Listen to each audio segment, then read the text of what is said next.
Hoje no quadro consultório vamos trazer para você um assunto interessante e que muita gente às vezes não parou para prestar atenção. Sabe aquela dor nas pernas que não passa? Aquele inchaço ou queimação nas pernas que incomodam? Pois é, podem ser as chamadas varizes, uma alteração nas veias que provocam esses e outros sintomas. E para saber mais detalhes sobre essas alterações, convidamos a doutora Paula Sabrina Milhomem para conversar com a gente e esclarecer mais sobre esse assunto. Bom dia, seja muito bem-vinda, doutora.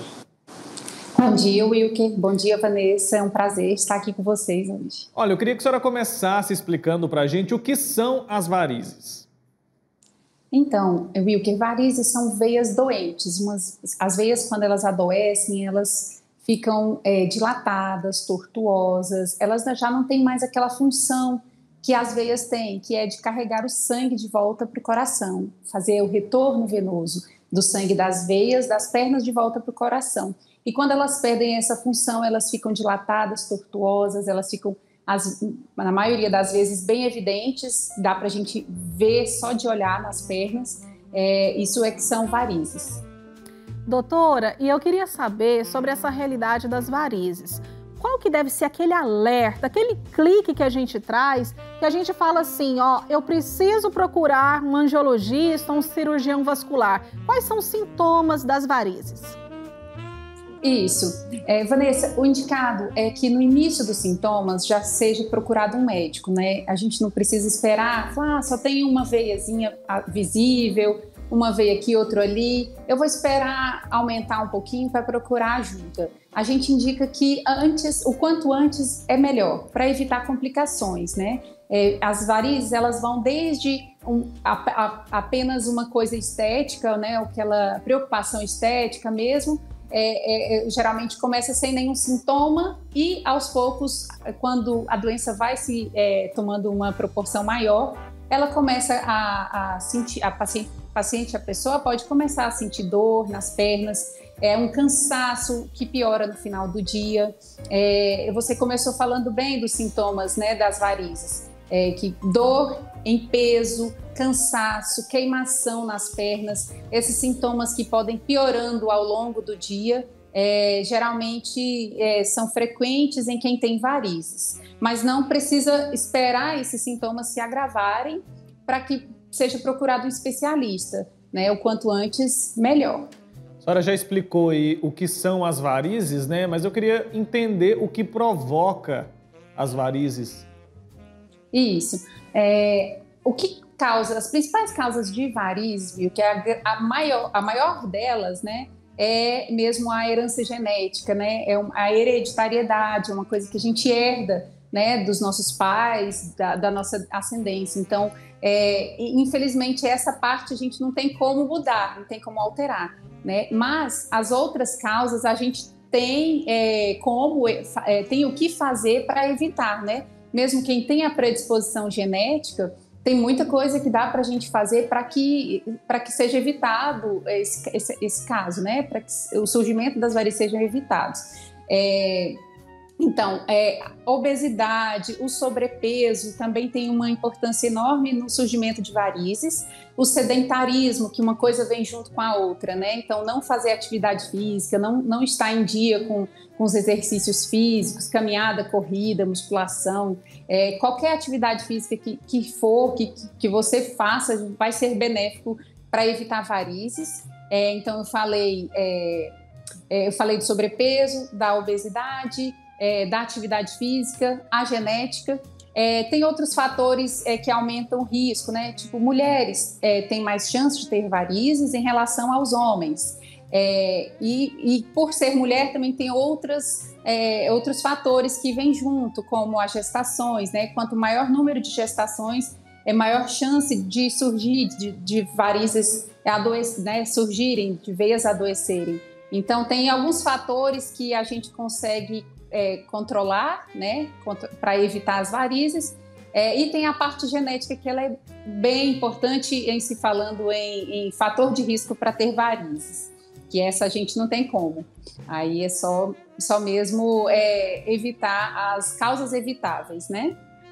Doutora, sobre os tratamentos que são disponíveis hoje, a gente sabe que se a gente procurar no início do tratamento, às vezes a gente consegue fugir aí de uma cirurgia, né? Quais são os tipos de tratamento e quais casos são necessárias as cirurgias? Certo.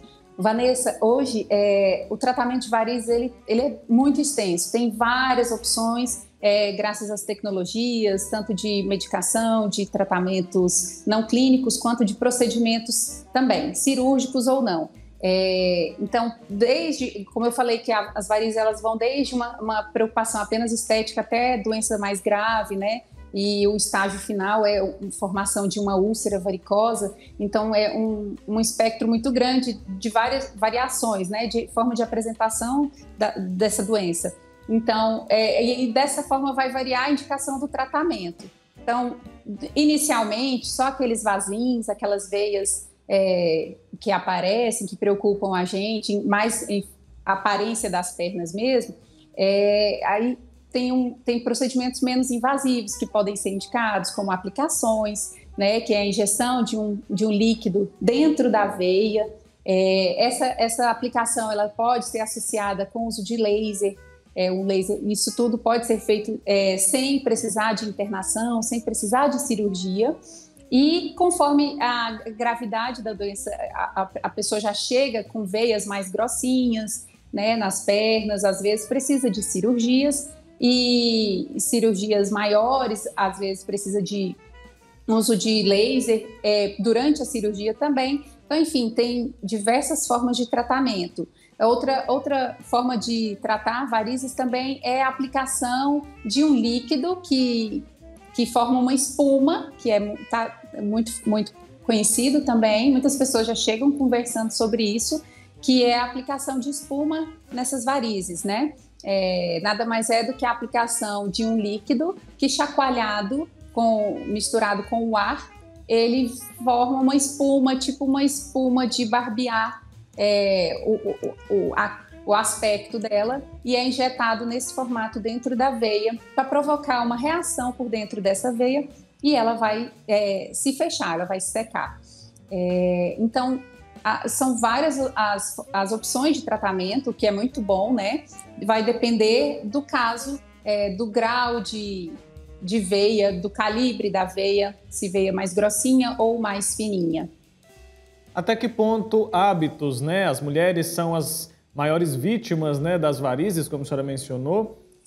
Quais hábitos podem agravar? Por exemplo, usar salto, no caso, pode dar varizes? Pode provocar as varizes?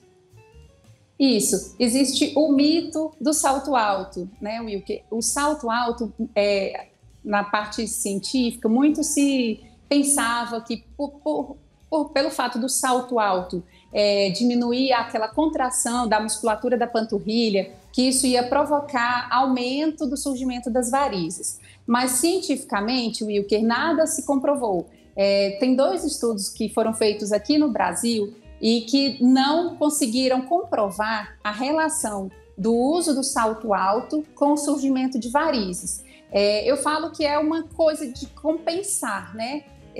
Se você faz a sua atividade física regularmente, você está dentro do seu peso adequado, ideal, se você tem bons hábitos de vida saudáveis, né, e mantém a sua saúde em dia, e você quer usar o salto alto, não vai ser isso que vai aumentar o risco de surgimento de varizes. E falando cientificamente, não tem nada que comprove que o salto vai causar as varizes. Eu falo que, sim, está liberado o uso do salto, mas tem que se cuidar para você não ter as outras causas para aumentar o risco das varizes.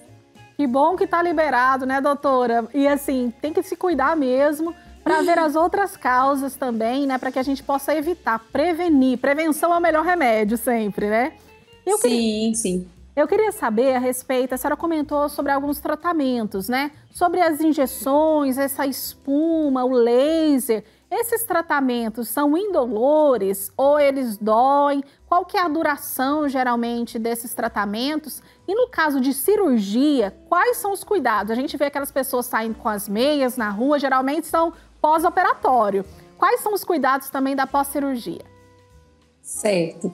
Ótimo você tocar nesse assunto, Vanessa. É uma questão muito frequente no consultório. Dói, doutora? Esse procedimento vai doer? Muita gente deixa de vir por medo da dor, né?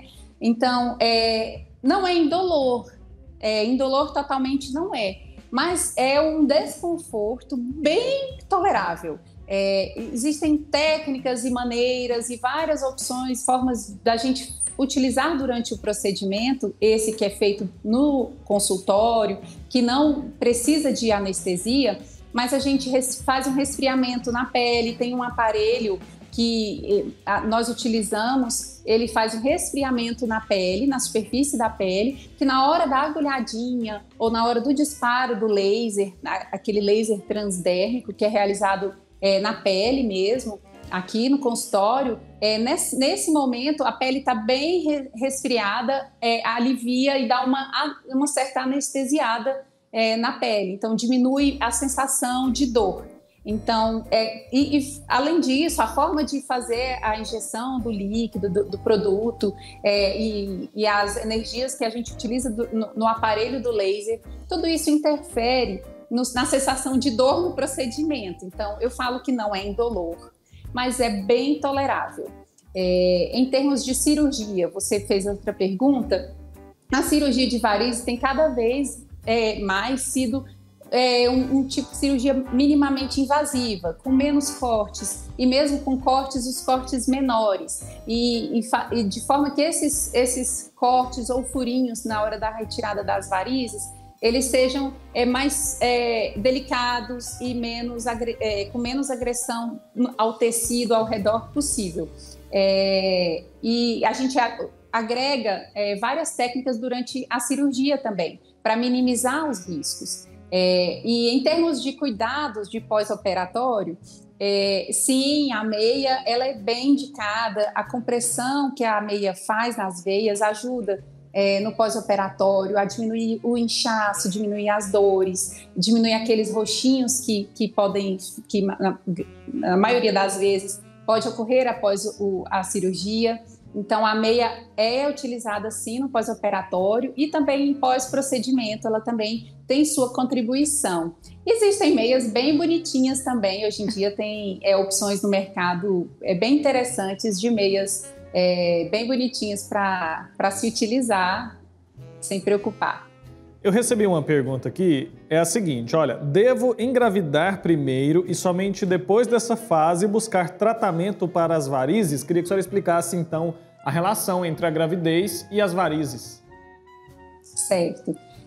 Eu falei no começo, né, nos fatores de risco, a mulher tem mais chance de ter varizes e a grávida mais ainda. E quanto maior o número de gestações, acima de 2 ou mais gestações, aumenta o risco mais ainda de formar varizes, né? Essa é a relação. Fatores hormonais, o fator do peso do útero comprimindo as veias do abdômen, dificultando o retorno venoso. E também no nosso sangue a gente tem maior volume de sangue durante a gravidez para nutrir o bebê que está ali dentro. Durante a gestação, todo o nosso organismo está preparado para fazer com que as veias se dilatem, né? Com que mais sangue circule. Então, as veias, quando se dilatam, elas podem ficar tortuosas, elas podem ficar varicosas, né? E às vezes, quando nasce o bebê, quando a mulher ganha neném, e com o passar dos dias, dos meses, essas varizes, algumas delas desaparecem, voltam ao normal e algumas outras podem ficar também. Então, essa é a relação de gestação com o surgimento de varizes. Qual foi a pergunta mesmo? Operou, tem varizes e está gestante, né? Então, se a pessoa consegue programar, tem varizes e consegue programar a sua gestação, o ideal seria tratar antes, né? Para evitar complicações, justamente pelo fato de a própria gestação fazer com que essas varizes se aumentem a quantidade de varizes e pode também aumentar a chance delas complicarem. né, apresentar algum tipo de complicação, aumenta o risco de trombose, aumenta o risco de inflamações nessas veias, né, e dor nas pernas, inchaço também que pode acontecer. Então, o ideal, se puder programar, fazer esse tratamento das varizes antes de engravidar. Mas se você já está gestante e tem varizes, tem medidas, a gente orienta algumas medidas durante a consulta para que os sintomas sejam amenizados.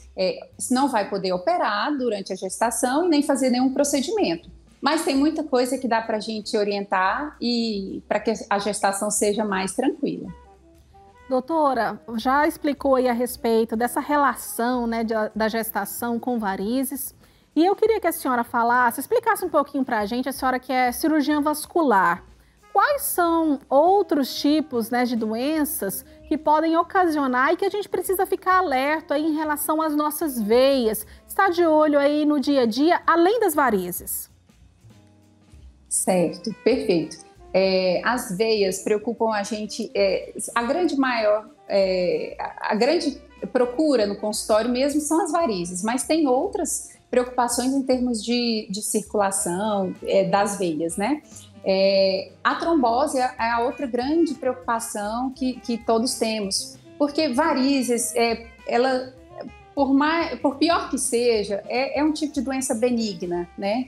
É uma doença que vai causar algumas alterações ali na pele, algumas dores, algumas queixas que acometem no dia a dia, que interferem no nosso dia a dia, né?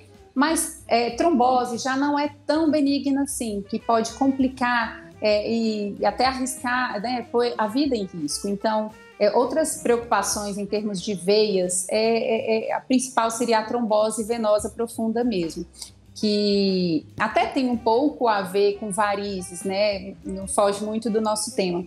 Mas trombose quando a veia entope, forma um coágulo dentro dessa veia e a circulação, o retorno da veia é comprometido, o sangue fica aprisionado ali na perna e deixa de circular. Pode provocar alterações na própria perna, como dor, inchaço, como esse coágulo que está ali na veia da perna pode se soltar e percorrer as veias das pernas pelo abdômen até chegar no coração e dali entupir uma veiazinha no pulmão, que é a veia com menor calibre que ela vai achar e vai entupir uma veia lá dentro do pulmão. Isso pode causar uma embolia pulmonar, né? Que pode ser uma coisa tranquila e pode ser uma coisa muito grave também, a embolia pulmonar. Então, é uma doença muito temida, que a gente tem que conversar muito sobre ela, realmente, porque ela tem medidas para a gente evitar, né? Tem coisas que a gente pode fazer para evitar a trombose e tem essa grande importância em termos de saúde, de vida mesmo. É assunto sério e muito preocupante, com certeza. Olha, uma dúvida que veio aqui agora... depois da cirurgia, as varizes elas podem voltar ou não? Certo. Varizes não tem cura, né? Então, assim, é uma doença benigna, como eu falei, o que é muito bom, mas pelo fato dela também ter como causa a hereditariedade, a genética, a gente não trata a causa genética, não tem como. Então, a gente trata as consequências, né, desse fator genético, que são quando as veias se dilatam, adoecem, a gente vai lá e trata elas. Então, quando você opera, você faz procedimento de aplicação, de laser ou cirurgia mesmo, a gente retira aquelas veias doentes. Mas com o passar de 1 ano, 2 anos, outras veias que estavam normais podem adoecer também. Então, é como se as veias tivessem voltado realmente, mas de fato não é. Aquelas veias foram tratadas e sumiram, e foram embora. E outras veias que não estavam doentes na época e hoje estão já doentes, vão precisar de novo tratamento. Então, o acompanhamento de quem tem a predisposição para ter varizes é fundamental. Orientamos anualmente uma visita no cirurgião vascular para que aquela cirurgia que você fez há 1 ano, aquela aplicação que você fez, seja conferida para que seja reavaliado. Às vezes há necessidade de fazer alguns exames, como ultrassom, o Doppler venoso das pernas, para checar, para ver se está tudo bem e se tiver alguma alteração, que seja tratada novamente, mais precocemente, no início dos sintomas. Mas pode acontecer de a pessoa ter que fazer cirurgia 2 vezes ou não? Sim, sim. Não tem um número máximo de cirurgia, não tem um limite. A gente, às vezes, não vai precisar de nova cirurgia, às vezes precisa de um outro procedimento, um outro tipo de tratamento, mas é muito frequente, é muito comum precisar de anualmente fazer algum outro procedimento para que não se agrave, né? Para o controle. A gente fala em controle. E nós agradecemos, né, a doutora Paula Sabrina Milhomem, que é cirurgiã vascular, por esses esclarecimentos. E fica aí a dica para o próximo retorno para a gente falar de trombose, que também é assunto importante que todo mundo tem que estar atento. Muito obrigada, viu, doutora, pela sua participação. Muito obrigada, Vanessa. Obrigada, Wilker. Até a próxima.